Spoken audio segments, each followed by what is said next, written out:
Terima kasih Anda masih bersama kami di Sinus Siang bersama saya, Nata Arman. Pemirsa, Keraton Surakarta Hadiningrat berduka. Raja Keraton Pakubuwono XIII meninggal dunia pada Minggu pagi pukul 7.30 waktu Indonesia Barat di Surakarta, Jawa Tengah. Pakubuwono XIII Hangabehi sempat menjalani perawatan di rumah sakit sejak September 2025. Kabar duka dibenarkan Kanjeng Pangeran Haryo Edi Wirabumi, salah satu kerabat Keraton Kasunanan Surakarta. Menurut Edi, Pakubuwono XIII telah cukup lama menjalani perawatan karena kondisi kesehatan yang menurun.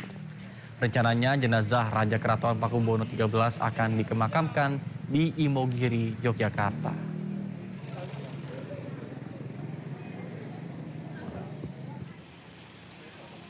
Sementara sejumlah persiapan upacara pemakaman Pakubuwono XIII di makam Raja Imogiri akan dimulai pada Selasa besok.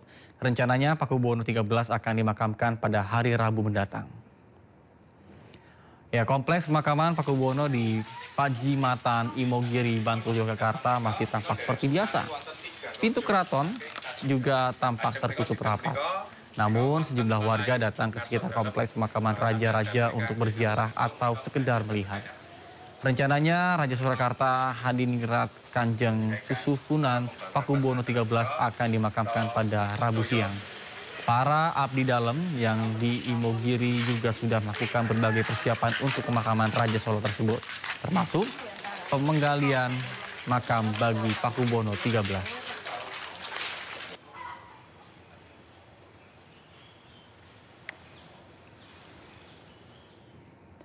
Wakil Presiden Republik Indonesia Gibran Rakabuming Raka melayat ke Keraton Kasunanan Surakarta Hadiningrat atas wafatnya Sri Susuhunan Pakubuwono ke-13 pada Minggu petang. Gibran Rakabuming Raka didampingi Gubernur Jawa Tengah Ahmad Lutfi serta Kanjeng Gusti Pangeran Adipati Arya Mangkunegara 10 menuju keraton melalui kori Kamandungan menuju tempat penyemayaman jenazah di Sasana Para Sadia Komplek Keraton Surakarta. Gibran juga bertemu dengan keluarga kerajaan di sebuah ruangan untuk menyampaikan rasa duka belasungkawa selama sekitar 10 menit.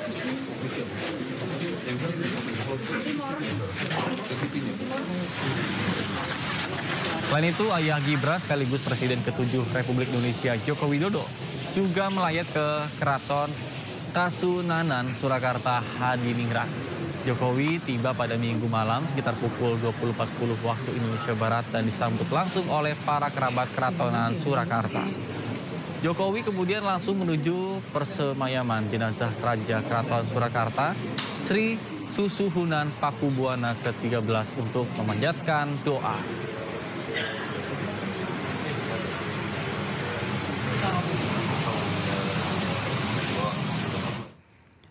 Seorang pengendara wanita viral di media sosial setelah diduga melawan arah. Namun dirinya tetap teguh dengan pendiriannya saat ditegur dengan pengendara lain dan warga sekitar.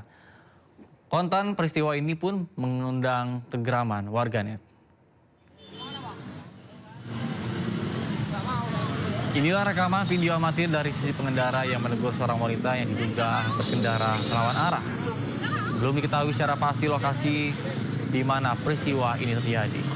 Namun pengendara wanita ini bersitegang dan tetap teguh tidak mau pindah arah saat ditegur oleh pengendara lain maupun warga.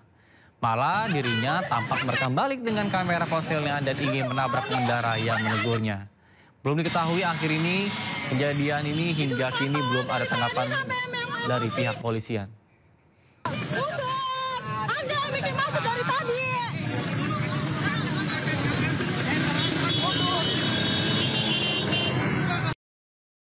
Pemirsa, rombongan pelari yang sedang mengikuti event tertangkap kamera warga saat berlari di jalur khusus bus Transjakarta.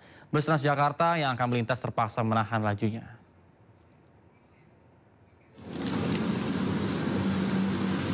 Para pelari ini tetap berlari meskipun di belakangnya melaju bus yang akan melintas. Bus ini terpaksa menahan lajunya demi membiarkan para pelari ini memakai jalurnya. Warganet menduga mereka berlari karena memakai alat mendengar nirkabel atau TWS hingga tidak mengetahui ada bus sedang melaju di belakangnya. Para pelari diduga sedang mengikuti sebuah event karena memakai kostum jersey dengan warna yang sama. Bahkan hingga kini, belum ada panitia event lari yang bertanggung jawab atas masuknya para pelari di jalur Transjakarta.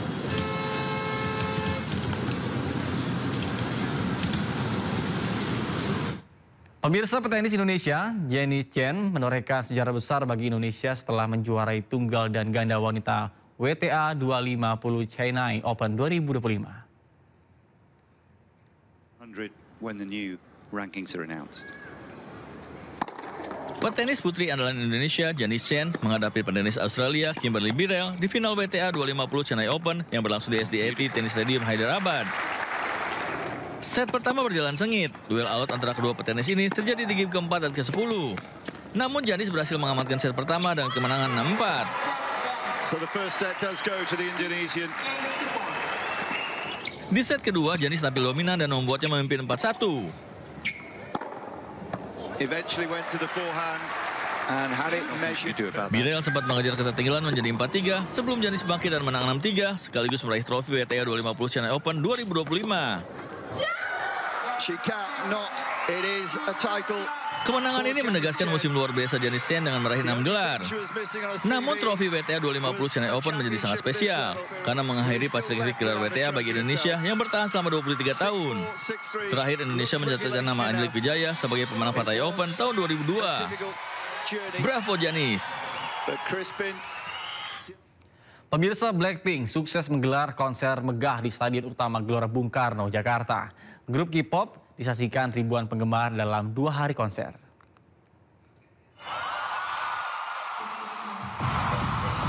Meski diguyur hujan, konser Blackpink bertajuk Deadline berlangsung meriah di Stadion Utama GBK Jakarta. Sejak siang hari, Blink atau fans setia Blackpink sudah meramaikan area Stadion Gelora Bung Karno. Awalnya penonton di area depan atau area Blink Pit dan Platinum berusaha bertahan dengan payung serta jas hujan yang telah mereka siapkan. Sayangnya, intensitas hujan semakin meningkat hingga penonton berduyun-duyun meninggalkan area depan dan naik ke tribun untuk berteduh. Konser sempat terlambat sekitar 40 menit karena hujan deras, namun penonton tetap antusias dan bersorak-sorai begitu Jisoo, Rose, Lisa, Jennie membuka acara dengan lagu Kill This Love.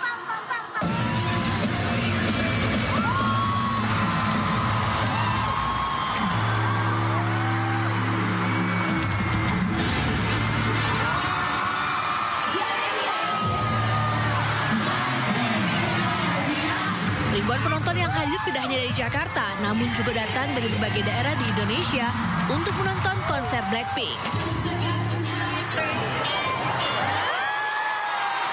Sementara itu, momen Rose makan nasi goreng sebelum konser juga membuat fans histeris dan senang.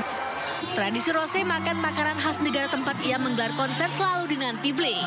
Tim Liputan iNews melaporkan.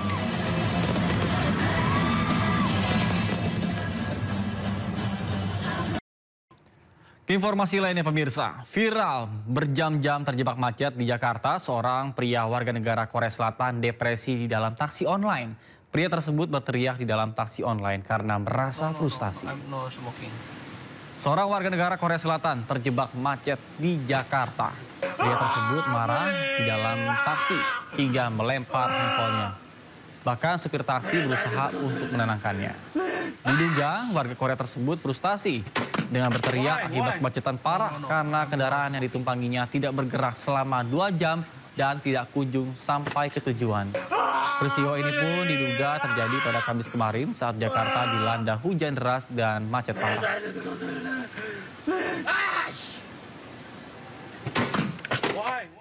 Ya pemirsa, usai sudah Sindo Siang hari ini dan jangan lupa Anda bisa mendapatkan informasi terkini dan terbaru melalui kanal YouTube Sindo News atau